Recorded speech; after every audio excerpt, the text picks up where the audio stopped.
Welcome to this episode of Aman Taking Care of Business, where I go to a local paper manufacturer.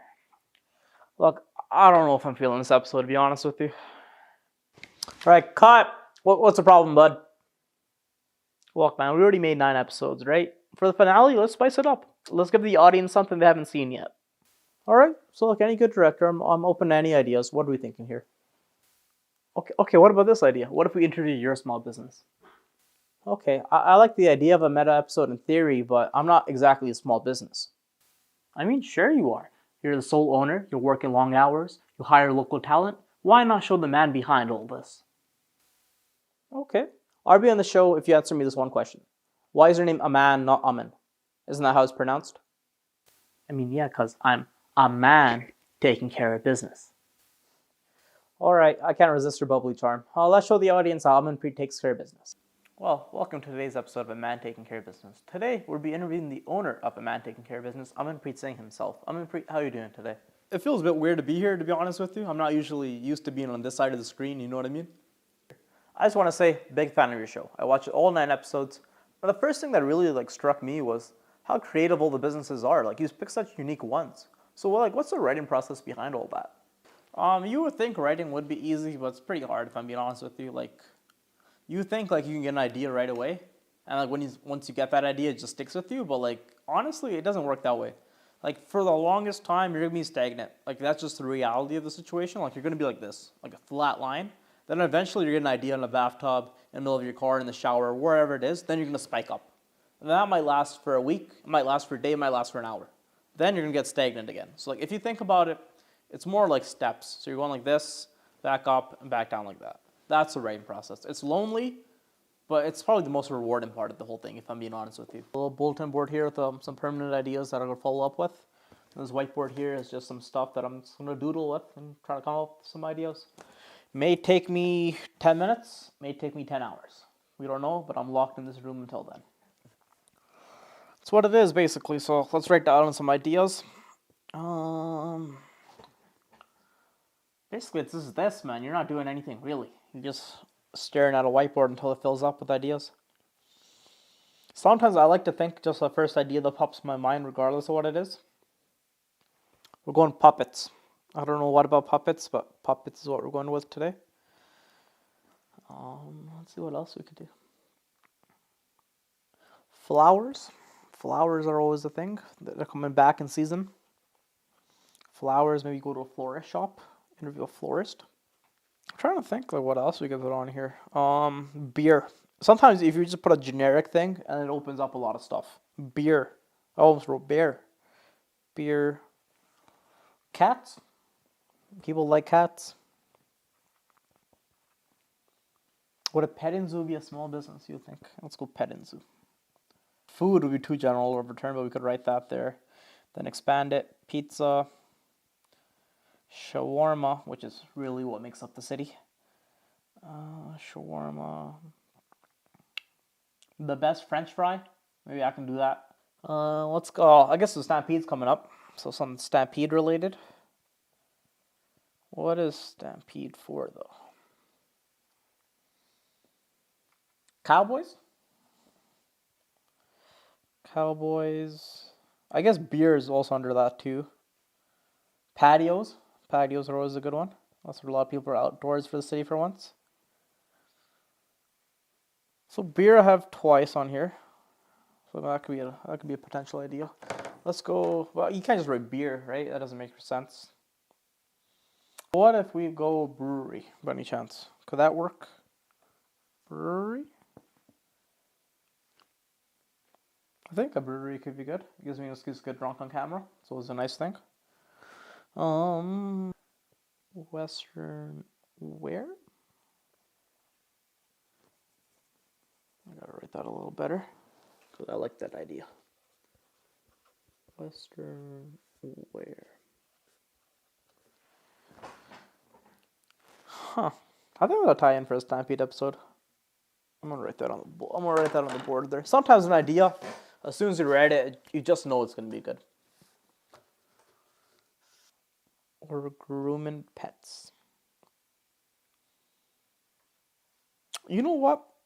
Let's go with grooming pets because It includes cats, but I'm pretty sure you can get dogs in there too. People like to see dogs on camera. It's always a big thing. Grooming pets, pet care, maybe pet care. All right, let's write that down on the big board here. Alrighty, so now we got 3 ideas I can work with here. Wow, so it's actually a pretty like lengthy process to actually like to write it all down, eh? I'm just curious then, like let's say you get your 3 businesses completed, right? What's the process then? What do you do afterwards? How do you actually contact the business owners? After you get the 3 businesses down, right? That's when you gotta like consider how you want to contact them. Do you want to use social media? Do you want to email them? Do you want to phone them? Do you want to go in person, right? So originally when I did it, I emailed a lot of people. Well, a lot of people felt it was very spammy. I didn't get a lot of replies back. So a better method to do was I originally called them, see if they're interested, see if I can talk to the owner by any chance. Or another method would be if it's a very small business, you can just go into the shop themselves because like the owner is usually working and you can just talk to them directly. So yeah, we're just gonna drive to these businesses here. The best part about Calgary is that everything's still pretty close, driving wise. So like the total commute's only gonna take me about 15 minutes or so. So no stress at all. You get a little nervous before. Honestly, I feel more nervous pitching to them than I do like interviewing them, if that makes sense. So right now we're gonna go to the brewery. See what they think of my beautiful pitching idea. Right now, we've done 8 of them so far. So I think I'm 8 for 10. And then only 2 other businesses rejected me, so hopefully we can keep the streak alive. Or I might have just jinxed it for myself, if anything. So we're about to see. Alright, well for my first pitch, hopefully it's a one and done situation and we get the brewery. I'll let you know in a bit.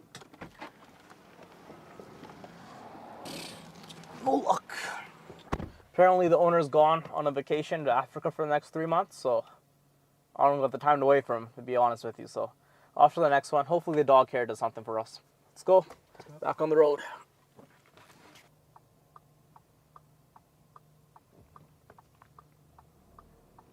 Alright, so we're off to the dog care place right now.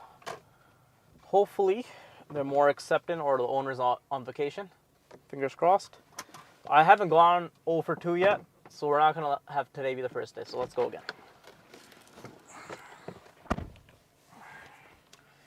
Well, records are meant to be broken, I guess. I went 0 for 2. Apparently the owner, she liked the idea, but she was a little too camera shy to be on there. So off to the Western Wear store. So let's see if Cody and Sue can hopefully get us out of this little slump that we're in. If we really don't get this, then we're out of luck. So then we're right back to the whiteboard. So let's get back on the road. Okay, now we're off to Cody and Sue. I was cocky for the last 2, so I'm going to be cocky for this one too. This time we will get it. Meet me in the front of the store. Let's go. Let's go. Baby, we got one. 3rd time's the charm. Told you. So like, you actually got to go on quite a journey, I guess, eh? I'm surprised. I thought it'd just be like a simple phone call to get that done, but you got to put a lot of work into it. So I'm just curious, like you got the business down now. How do you come up with the questions? I mean, that's a good question. So when I'm trying to come up with the interview questions, again, I'm alone in a room with a whiteboard and a bulletin board.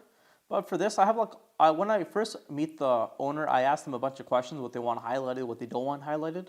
I usually go according to that. You got to make sure like the questions are appropriate too, because like you're representing their business in a sense as well, right? So you can't have any like really dumb questions if that makes sense to you. When I first started, I had this question like, what was the funniest customer interaction?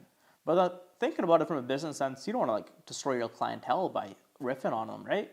So like you really got to be aware like the type of questions you're asking. I guess you learn something new every day, eh? So I'm just curious, what's your next process to make the actual episode itself before the filming starts? How do you get your crew? I mean, yeah, the crew's like it's a very big process of it, right? Because like filmmaking, you can't do it by yourself. Like at the end of the day, you can't. Really, you gotta be a sociable person in a sense too, right? So like assembling your crew, honestly, the best way I could think about it right now would be just either go on Facebook groups. There's a lot of like-minded people around that want to have a similar position that you're in right now, so that's a good way to help them out, right? Even go to the film festivals. That's how I met a lot of my crew right now. Just talking to them and riffing with them. Okay, you seem like a cool person to work with. Probably the most important thing I learned about having a crew though is make sure you pay them. That's probably the best thing. If you have someone working with like for a favor, you're not gonna get good production out of them at the end of the day. Wow, so like, all right, so you got your crew now. What's the like actual filming day of? Is it like, are you nervous? Are you trying to have fun? What's it like? I mean, yeah, it can be a mix of like nervous and fun at the same time, right? Sometimes you're more nervous than you're having fun. Sometimes you're having more fun than you're nervous. Really depends on the shoot, depends on the location. Honestly, probably the biggest thing that you need to do for it to be more fun is to have a good crew that you can riff with, but that actually knows their stuff, right? So like Amer, who's our audio guy, he actually knows everything about audio. First things first, yeah, make sure your lav is set up correctly. Hide it as best as you can, and usually lavs do come with clips, and then you can clip that onto a collar or something. We don't have the budget for clips. We don't have a budget for clips, sadly. So, in a pinch, some gaff tape can work, or like some of those ride coat stickies and stuff. Yeah. What kind of frequencies do you have to look out for? Is that the biggest issue you have? The biggest thing is like, yeah, you want to make sure there's no interference or anything. Like earlier in the episode, I could hear something from a radio or something. I don't know what it was, but something that wasn't supposed to be in the actual content. So then you just want to make sure you're on a channel that has no interference and make sure it's all good to go. And you want to make sure all your cables are nice and snug too, because if a cable gets loose while you're shooting, you'll get a blast of interference there, and that's no good. Can you tell people what peaking is? Peaking is essentially like when you talk too loud, it just cuts off the audio and it sounds really buzzy and bad like that. Then you have Encore, who's a lighting genius, I would say. So right now we're just doing the scene for the intro for episode 9. So we're using a key light and 2 fill lights. Basically the key light is filling in the entirety of the space that we have here. It's a 100-watt LED, rollable LED, and this basically just covers the entire scene. However, when you use just one source, it can often create shadows that are, let's say we want to avoid them for our shoot. So we use like a 45-watt fill light. It's often called a kicker as well. And this will basically cast a light on all the shadows that are being created by this guy over here. And on the other end, we also have another fill light, kind of doing the same thing, but for the other side. And then we're also using the natural sunlight to use as a backlight. All right, so like you're done your filming now. Now what's the process? Are you done basically? Nah, honestly, bro, like when it comes to like filming itself, that's only like 3 to 5 hours, right, of total time. It's the editing where it really, really kicks your butt. So I'm curious, is like post-production your favorite part of the job then? I mean, nah, editing's probably the loneliest part of it all. Unlike the writing where you can be creative the entire time, editing, like you really learn what you really have at the end of the day, right? Like you really got to be like Frankenstein, to be honest with you. You got to create your creature from just the bits that you have. Hopefully you have everything good. Hopefully you didn't forget a light here. You didn't forget to like shoot a certain thing. But you really learn to edit it, right? Then like that's where like, for being a filmmaker, the problem solving skills really apply when it comes to editing, if that makes sense to you. It's pretty wild how much goes into making a single episode, eh? So like, what did you learn most about making the season? I learned a lot, I would say. Just learning how much goes into making a single episode of a show, if that makes sense to you. Because like, I have to like go to all these businesses, I have to write it, I have to interview it, I gotta get my film crew together, I gotta work with them, I gotta coordinate properly, gotta edit it. It's a lot of process that goes into it. But honestly, at the end of the day, I'm proud to have made a whole season. I committed myself to a project and I followed through with it. Well, Amanpreet, I appreciate you being on the show. I'm a big fan and I hope the next season's even better than this one. Any last words for the audience by any chance? If I want to talk to the audience right now, I probably would say just thanks for watching. Like, you made it all 10 episodes. I'm surprised you made it past episode 3. So even if you're on the phone the entire time, I just appreciate you actually just clicking through all this. I was a fun project. I hope you had a lot of fun watching it too. Now look, you're the bubbly guy, eh? Well, I appreciate you being on the show. Remember, my name's Aman. Take care. Camera's looking good?